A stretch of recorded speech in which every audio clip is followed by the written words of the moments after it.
നമസ്കാരം. വേദാംഗ ജ്യോതിഷത്തിലെ അമൂല്യമായ അറിവുകളും ആധ്യാത്മിക ജ്ഞാന ഉപദേശങ്ങളും പകർന്നു തരുന്ന പ്രശാന്തം ആസ്ട്രോ ചാനലിലേക്ക് ഏവർക്കും സ്വാഗതം. ഈ ചാനൽ ഇതുവരെയും സബ്സ്ക്രൈബ് ചെയ്യാത്തവർ ഇപ്പോൾ തന്നെ സബ്സ്ക്രൈബ് ചെയ്യുക.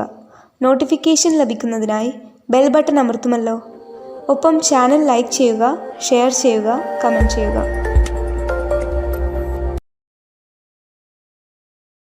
കൊല്ലവർഷം 1199 മിഥുന സംക്രമം ഉത്രം നക്ഷത്രത്തിലാണ്.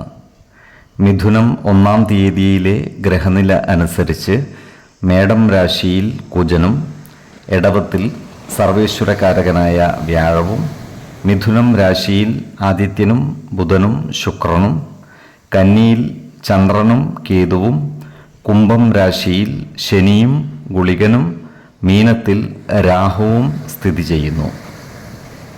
പൂയം നക്ഷത്രത്തിൽ ജനിച്ചവർക്ക് മിഥുനമാസം പൊതുവെ ഗുണദോഷ സമ്മിശ്രമായിരിക്കും. ഈ നക്ഷത്രക്കാരുടെ ഭവനങ്ങളിൽ മംഗളകർമ്മങ്ങൾ നടക്കുവാൻ ഇടയുണ്ട്. ഈ നക്ഷത്രക്കാരായ യുവതീ യുവാക്കളുടെ വിവാഹ കാര്യത്തിൽ തീരുമാനമാകുന്നതുമാണ്. വിശ്വാസികളായവർക്ക് ജാതക പരിശോധന ചെയ്ത് വിവാഹ കാര്യത്തിൽ ഉചിത തീരുമാനമെടുക്കാവുന്നതുമാണ്. നക്ഷത്രപ്പൊരുത്തവും പാപ സാമ്യതയും കുജദോഷവും ദശാസന്ധി ദോഷവും മനപ്പൊരുത്തവും മറ്റു കാര്യങ്ങളും പരിഗണിച്ചു വിവാഹ കാര്യത്തിൽ തീരുമാനമെടുക്കുന്നതാണ് ഉത്തമം. ജ്യോതിഷ പ്രശ്നചിന്ത ചെയ്ത് ഈശ്വരാധീനം വിലയിരുത്താവുന്നതുമാണ്. എന്നാൽ കടുത്ത പ്രണയമുള്ളവർക്ക് മനപ്പൊരുത്തം മാത്രം പരിഗണിച്ച് ഗാന്ധർവ വിധി പ്രകാരം വിവാഹിതരാകാമെന്ന് ആചാര്യ മതവുമുണ്ട്. ഈ നക്ഷത്രക്കാരുടെ പ്രേമകാര്യങ്ങൾ വിജയിക്കുവാനുള്ള സാധ്യതകൾ കുറവാണ്. അതിനാൽ എടുത്തുചാടി വിവാഹ തീരുമാനമെടുക്കാതിരിക്കുവാൻ പ്രത്യേകം ശ്രദ്ധിക്കേണ്ടതാണ്. ഈ നക്ഷത്രക്കാരുടെ കർമ്മ മേഖലകളിൽ ചില മാറ്റങ്ങൾ വന്നു ചേരുവാൻ ഇടയുണ്ട്.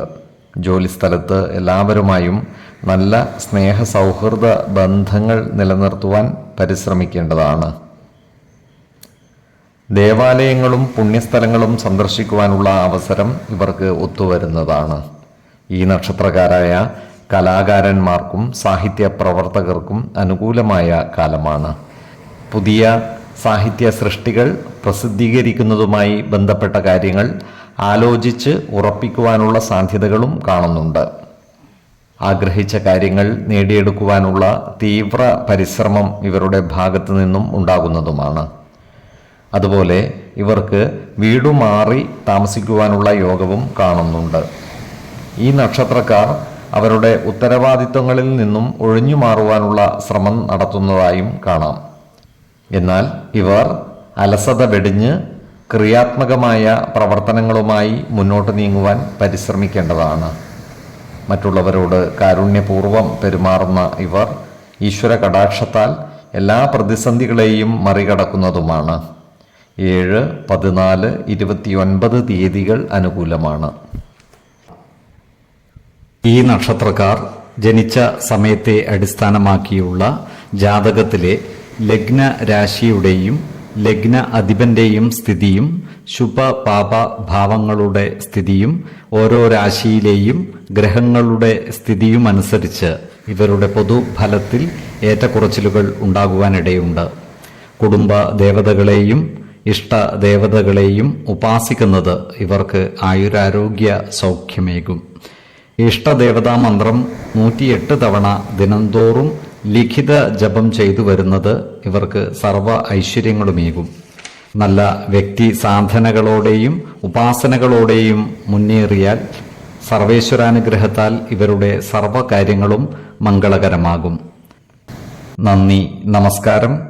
ജ്യോതിഷരത്നം പ്രശാന്ത് കണ്ണോം.